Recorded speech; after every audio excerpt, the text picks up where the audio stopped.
You think the HR person across from you is there to help you get the job. They're not. They're there to protect the company from you. Let me tell you what happens in every interview. You walk in nervous, rehearsed, hoping to impress. You answer their questions carefully. You smile at the right moments. You ask thoughtful questions at the end. And when they say certain things, you feel relieved, hopeful, like you're finally getting somewhere. But here's what you don't know. Every single word they say has been engineered, not to inform you, to manage you. I spent 15 years inside that system. I've sat on both sides of the table. I've written the scripts. I've trained the interviewers. And I'm going to tell you exactly what those 10 phrases really mean. Not what they sound like, what they actually mean. When they say, "We're like a family here," you hear warmth, belonging, a place where people care. That's the feeling they want you to have. Because families don't negotiate. Families sacrifice.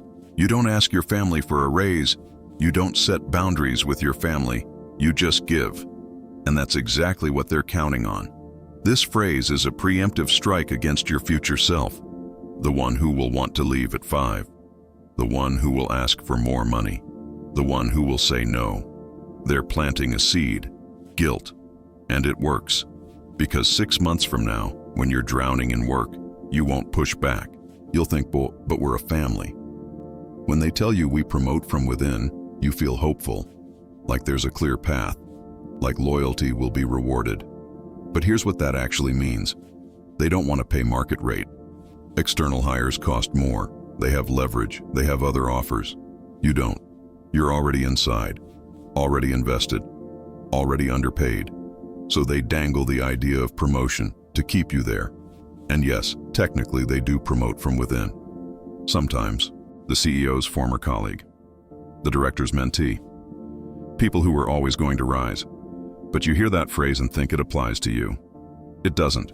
It applies to the system, and the system runs on hope, your hope. While you wait for a promotion that comes with a better title and a 3% raise, here's one you've definitely heard. We value work-life balance. It sounds progressive, humane, like they actually care about your life outside work.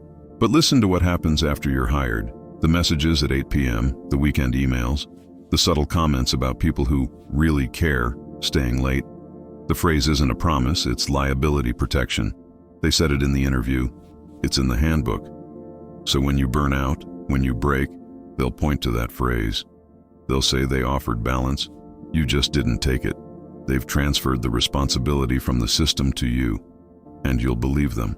Because you'll look around and see other people answering those late-night emails, and you'll think the problem is you.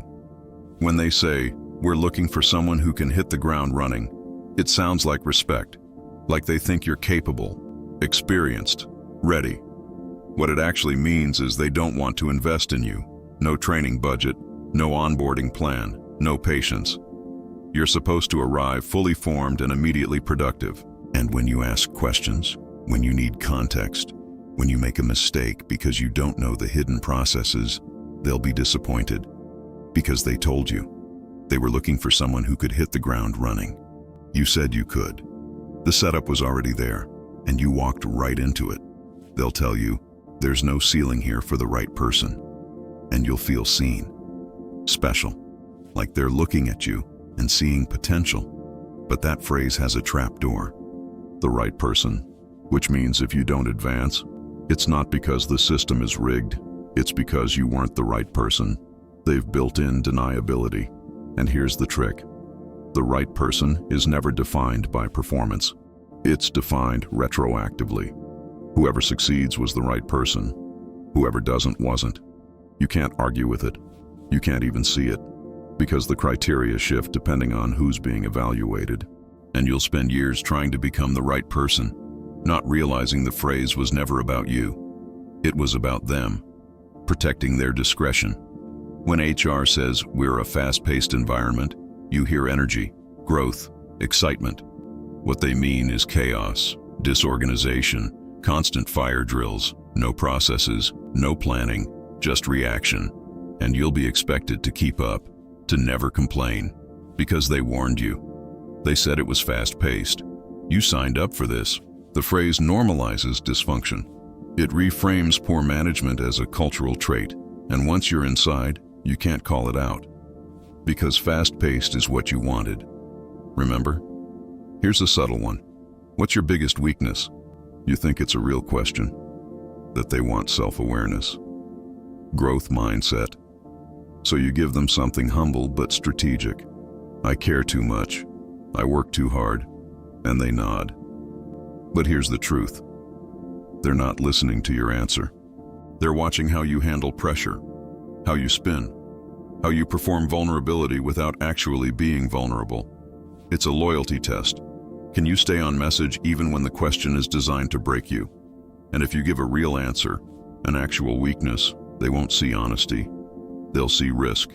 Because HR doesn't hire humans, they hire profiles. And profiles don't have real weaknesses. When they say, we offer competitive salary, competitive doesn't mean good.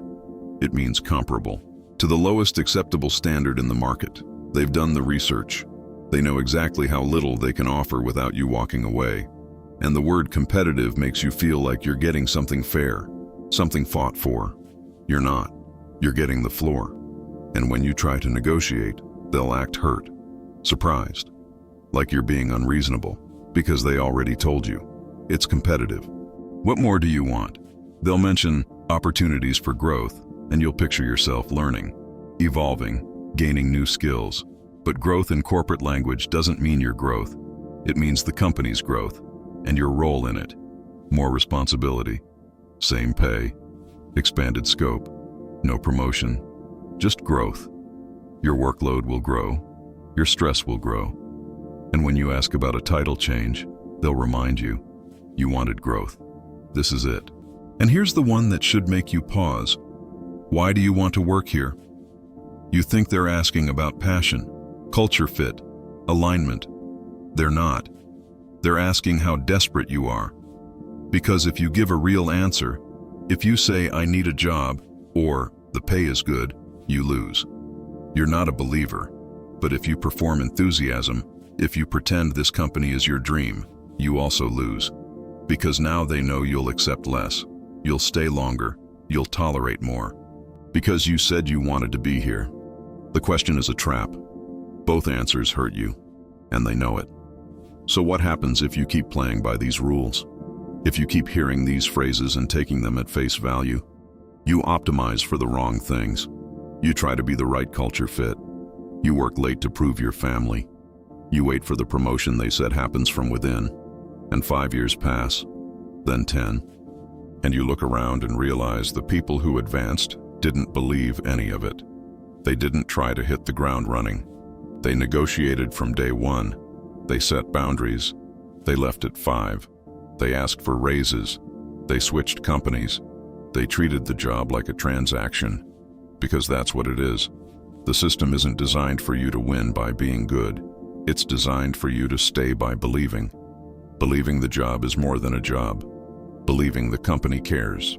Believing your hard work will be noticed. It won't. Not the way you think. Because hard work is the baseline. It's expected. What gets you ahead is understanding the game. And the game is about leverage, visibility, timing, narrative, not performance. Here's the deeper truth. HR's job is not to hire the best person. It's to hire the least risky person. Someone who will blend in, follow the script, not ask too many questions, not demand too much. Someone who will hear those 10 phrases and feel grateful. Because grateful employees don't negotiate, don't leave, don't disrupt.